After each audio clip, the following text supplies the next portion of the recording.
Another day in the offseason, another day of hype for the Houston Texans. Are the Texans getting too much hype? Two national media types say interesting things that lead to a lot of questions, a lot of factors, a trip down memory lane. Plus, Stefon Diggs, CJ Stroud, they're getting that work in. Is this making one of the biggest questions of the offseason easier to answer? Let's go inside the locker room. Hey, locker room. Yeah, we in the locker room. Texas talk, yeah, you know what we about to do. Localize, every angle's what we really do. We the source, we the pulse of the city too. Landlocked, got the game in the headlock.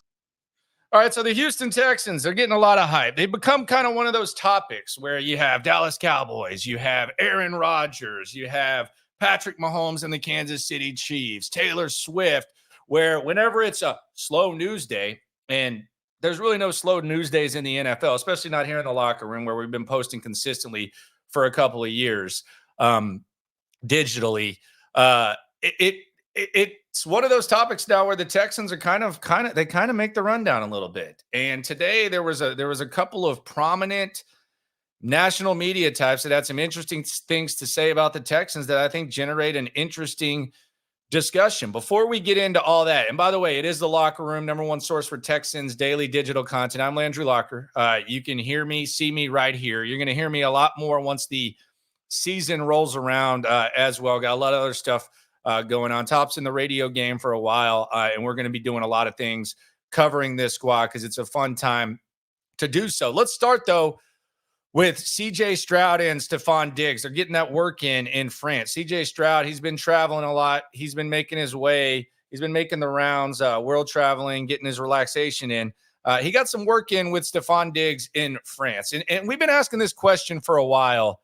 When are you going to take Stefon Diggs in fantasy? When do you want to do it? Are you going to take Nico first? Are you going to take Tank first? What are you going to do? Man, maybe I'm just a little bit too lost in the sauce a little bit. Maybe I'm just, a good old hype video, an OTA workout, something like that can kind of get you a little bit excited and maybe a little bit just lost in the sauce when it comes to hype and excitement. But I'm talking myself into Stefon Diggs at least being the top Texans wide receiver on my fantasy board. And every time I do this, I'm an idiot because all the people in my fantasy league, they'll listen to me on the radio or they'll hear me say this. And sometimes I don't even have the opportunity. But I'm starting to buy into Stefon Diggs. I like the fact that he's always available. He's always on the field. Even last year when we talk about him not having his most productive season and, the offense not, fitting him as well and the hot start and then kind of falling off. He was still one of the more productive wide receivers in the NFL. I mean, he was 7th in the league in receptions. He was 13th in yards, and he was tied for 8th in touchdowns. So it's not like he just completely fell off last year. Also, you see him getting the work in with CJ Stroud. I like Nico Collins. A lot of the film nerds that I listen to, I've heard Clint Sterner, I think, say it on Sports Radio 610. Shout out to him. They think that maybe it's going to be easier to take Nico out than Stefon if you want to pick one of these guys.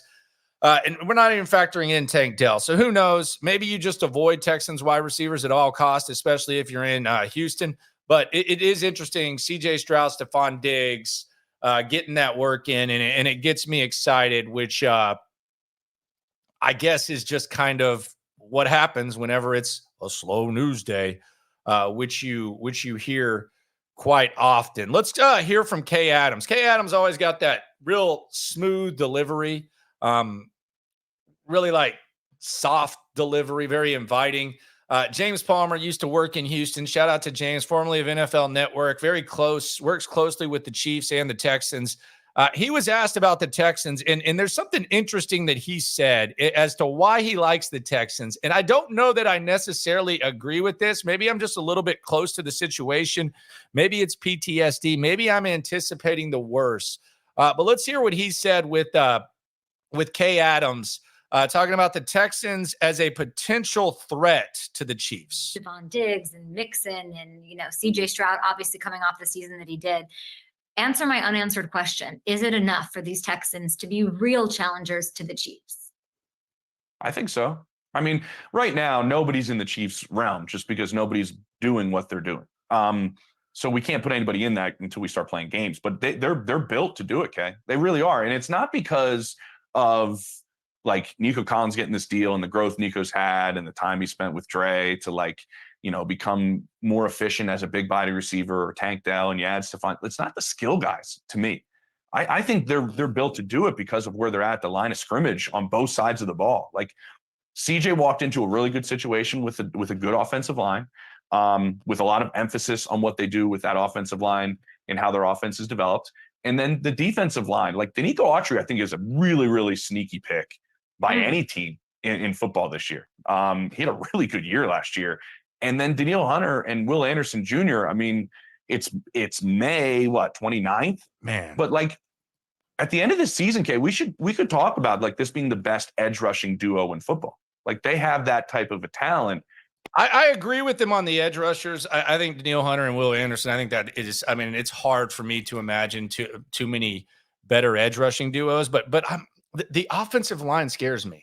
So I'm going to ask this question, and we'll get into it on the night stream tonight at 10:30. Do you trust this offensive line? Do you feel good about this Texans offensive line? And obviously you feel better than last year. Titus Howard's coming back. Laramie Tunsil, he was banged up last year. The interior offensive line, you're just going to have more bodies. You got guys with more experience. But do you feel good, like really, really good about this offensive line? I agree with them on the edge, guys. The offensive line, man, I've just heard this so many times. I'm hesitant to feel really, really good about them. Let's hear more from James. And then they got better at linebacker. I think Petrie is so underrated. Stingley had a great year last year. You have Jimmy Ward back there that still knows everything D'Amico wants to do defensively so well. I think down the middle of the field and through the lines of scrimmage, they're just really, really good. And the other part that stands out to me, and that people are always curious, like, will there be a sophomore slump, right? Always with quarterbacks. Will that happen? I don't think it's going to happen with CJ. Now, you mentioned earlier the strength of schedule changes dramatically for them. I think that's a big part. But I've had conversations with Bobby Slowick, who stayed, which is a big part for CJ at offensive coordinator.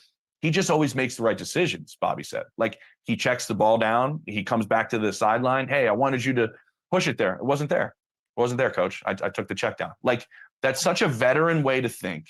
And that's the way CJ goes through progressions, goes through them with his feet before his eyes, which is like a rare thing for a young quarterback. I just think he's built not to really, take a step backwards in how he's working when you add the weapons that I'm not emphasizing, but also where they're built on the inside. So they could contend with the Chiefs, is what you're saying. I think they could. Yeah, there was a lot there with James. I don't agree that Jalen Petrie's underrated. I actually think, Jimmy Ward, yes, he knows D'Amico Ryan's defense. He hadn't been able to stay on the field. So I think that's actually a cause for concern. Stingley, same thing. But the offensive line, I don't feel as good about. I do think he brings up some good points. He'll always like talk about the press conferences and, what the guys said and stuff like that and what Slowick said. But yeah, I mean, there is reason for optimism. And James Palmer, he's one of the better TV guys in the country. Daniel Jeremiah is one of the best football minds in the country. And he said something that had the internet going nuts. It had me kind of going back and looking some stuff up to just see how crazy what he said would be if it happened. Let's listen to Daniel Jeremiah and what he said with the great Rich Eisen talking about the Houston Texans. And this is where it's going to get really, really, really interesting for you if you are believing the Texans hype. This is Daniel Jeremiah with Rich Eisen. What do you think of the Texans hype right now, Daniel? Well, I mean, yeah, they've shown it already. So my thing is, the scary part about the Texans is Tank Dell stays healthy. You've now, if you can get him through a full 17, and now you incorporate Stefon Diggs, and you just get a normal jump, from year 1 to year 2 with CJ Stroud, and then okay, we've got a chance. We talk about a top 3 offense in the NFL. They've top 3 offense in the NFL. Think about what he just said. He said top 3 offense in the NFL. Hold that thought. Let's let Daniel Jeremiah wrap up his thought. And then I'm just going to put in perspective how wild it would be for the Houston Texans to have a top 3 offense? Could I interest you in some stats? Let's let DJ finish first, though, before we get into that. They've got that type of capabilities. I mean, I don't know if we give enough hyper attention to what the guy on the screen did last year, but that was incredible what Stroud did. And I thought the way that they broke him in was so smart, where they came out, overdid it a little the first 2 games, pulled the reins back for a handful of weeks, let him get his feet underneath him, let him get comfortable. And then it was just a rocket ship the way he took off and the way he was attacking defenses. So if they get, they start at that point this year where they left off, I don't see why this couldn't be, one of the really best offenses in the NFL. And then they have so many young pieces on defense with a couple potential stars. Stingley was awesome last year. Obviously, Will Anderson, we know what he is already established himself. They've got some real intriguing parts and intriguing pieces. I think that division, though, if you were going to look at it, this is another topic we can do at some point in time. But if you're going to look at what divisions have the kind of mano-a-mano set up for a decade, like there are 2 teams that you look at and say these teams are going to be battling and going at each other for the next decade. Until we see Anthony Richardson kind of establish himself or Will Levis establish himself, it sure feels like, man, we are headed towards CJ Stroud and Trevor Lawrence duels for a very long time. Interesting. Let me think about this, because you can't go the NFC East. You could maybe go Jaden Daniels versus Jalen Hurts. Mahomes, Herbert. But who else? Lamar. Well, I mean, I have the one out west. You got Mahomes and you got Mahomes out here with Herbert. Correct. And obviously that's been lopsided thus far. But that's something that you're just like, okay, we're going to see these 2 quarterbacks paired up together, and it's going to roll for quite some time. I think right now we'd have to say Josh Allen and Tua, provided that Tua contract gets done as we expect it would. But I mean, those guys are going to be playing each other forever. Yeah, and look, I've been hard on Trevor Lawrence, but Trevor Lawrence, let's be honest, could have easily won the division last year, and he and CJ Stroud did split. But Daniel Jeremiah said something crazy there. Top 3 offense. Let me just put this in perspective. Could I interest you in some stats? Top 3 offense. And by the way, if this is a top 3 offense and you have those guys coming off the edge and you're able to swarm, you're able to be aggressive, you're not necessarily putting your defense in a position where it'll happen every once in a while, but they're not in a position like every other week where they have to make a stop and there's the pressure on them, but a forced turnover can kind of take the top off of a game.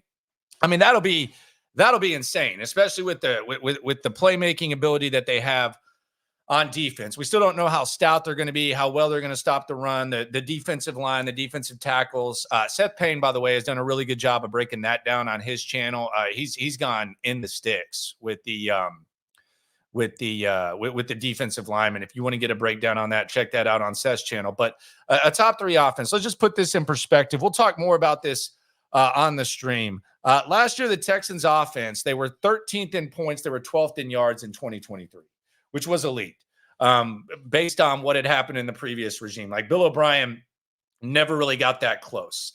I don't think they were ever even the top half of DVOA. The last time the Texans were top 10 in points, we're not even going top 3. The last time they were top 10 in points was 2012. It's only happened 4 times in franchise history. It happened in 2009, 2010, 2011, and 2012. Shout out to Gary Kubiak, the great one, who we got a lot of love for, friend of the channel. The last time they were top 10 in yards. So it's only happened 4 times ever that they've been top 10 in points. Last time it happened 12 years ago in 2012. Last time they were top 10 in yards, 2012. Once again, also only happened 4 times ever, 2008, 2009, 2010, and 2012. And those were, none of those got better than 7 in those categories. So if the Houston Texans can get a top freaking 3 offense, I mean, it would be historic. It would be something we haven't seen in 12 years, even with Deshaun Watson, DeAndre Hopkins, all those squads. And we're going to continue to get this hype. We're about 3 weeks and change away from camp. I'm going to be on the scene. I'm going to be all over the place. There's a lot of stuff coming through. But the Texans hype train is continuing. My question is it too much? Subscribe, like, ride along. Always remember, when it comes to this Texan stuff, We're all in it together. Night stream tonight at 10:30. We'll dive into this a little bit more. Always remember, we're in this together. Appreciate y'all for coming through. Yeah. Yeah. It's the Locker Room on YouTube. You know what it is. Let's get it. Hey. Locker Room. Yeah, we in the locker room. Texas talk. Yeah, you know what we about to do. Localize every angle's what we